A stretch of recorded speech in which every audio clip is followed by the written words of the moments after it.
બનાસકાંઠા જિલ્લા ઠાકોર એકતા મંચ and charitable trust પાલનપુરમાં Thakor સમાજના આર્મી, પોલીસ તેમજ વિવિધ વિભાગોમાં ફરજ બજાવતા કર્મચારીઓનો સન્માન સમારોહ યોજાયો હતો।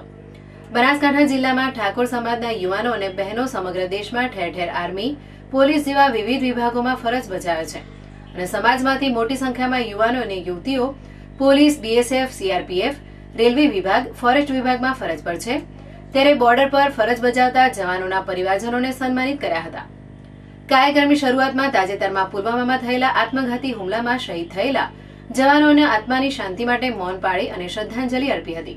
ત્યારબાદ સમાજના નાના ભૂલકાઓ દ્વારા દેશભક્તિને લગતા સાંસ્કૃતિક કાર્યક્રમો કર્યા હતા। જિલ્લા મથક ઠાકોર સમાજના પાલનપુર ખાતે 200 થી વધુ જવાનોનું સન્માન કરવામાં આવ્યું હતું। આ પ્રસંગે જિલ્લા પંચાયત પ્રમુખ પીનાબેન ધાડિયા, ટ્રસ્ટના પ્રમુખ નીતિનભાઈ ઠાકોર, ઠાકોર સમાજના અગ્રણી ઓધારજી ઠાકોર, ડોક્ટર જગદીશભાઈ ઠાકોર, પાલિકા સદસ્ય ભારતીબેન ઠાકોર, અંકિતાબેન ઠાકોર સહિત સમાજના અગ્રણીઓ અને સમાજના વ્યક્તિઓ મોટી સંખ્યામાં ઉપસ્થિત રહ્યા હતા। आज रोज बनासकांठा ठाकोर एकता मंच एंड चेरिटेबल ट्रस्ट द्वारा जे BSF, army, एरफोर्स, CRPF, paramilitary force में जे सर्विस बजावता बनासकांठा ठाकोर समाजना युवाओं और बहनों सम्मान समारंभ पालनपुर मुकामे योजेलो है। आज जे देश माटे, राज्य माटे जे रात दिवस जे सेवा आपे छे, जे सखत ठंडी, बर्फ, हिम जेवी तकलीफों वेठीने जे देश माटे, राज्य माटे जे सेवा आपे छे ए बदल ठाकोर समाजनो अमे सम्मान समारोह कर्यो छे।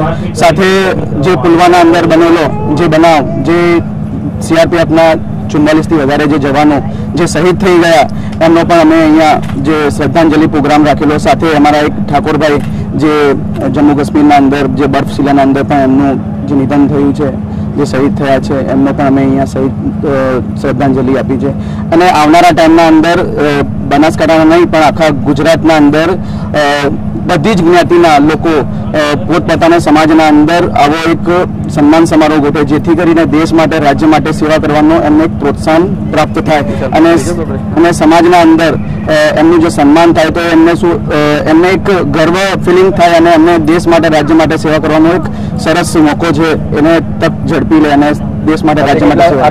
આજે કેટલા જવાનોનું સન્માન છે? આજે 200 થી વધારે સેનાના જવાનોનું અમે સન્માન કરી રહ્યા છીએ, કારણ કે જે અમુક લોકો છે અત્યારે હાજર નથી રહી શક્યા અને ડ્યુટી ઉપર જે હોવાથી એમના પરિવારજનોનું અમે સન્માન કરી રહ્યા છીએ, કારણ કે અવારનવાર જે બનાવો બને છે એના કારણે જે લોકોને રજા મળી નથી, એ માટે અમને એમના પરિવારનું સન્માન કર્યું। આજે ચેરિટેબલ ટ્રસ્ટના બાબતરો પાછળ ચેરિટેબલ ટ્રસ્ટના જે છત્રી ઠાકોર સમાજનો જો આર્મી, પોલીસ, બીએસએફ, સીઆરપીએફનો ખૂબ ભવ્ય સ્વાગત કર્યું છે, એ બદલ સૌ ભાઈઓને ટ્રસ્ટ તરફથી હું ખૂબ અભિનંદન કરું છું કે જે સૈનિક આર્મીના અંદર બોર્ડર પર દેશની સેવા કરે છે અને સેવા કરે છે અને ગુજરાત ક્ષત્રિય ઠાકોર સેના પાલનપુર મુકામે એનું ભવ્ય સ્વાગત કર્યું છે। ખૂબ ખૂબ અભિનંદન એમને આપું છું અને મારા વાલા ભાઈ બહેનોને એને અધિકથી અધિક સૈનિકની ટ્રેનિંગ લઈને સૈનિકમાં જોડાય એ બધે એમને ખૂબ ખૂબ આભાર માનું છું।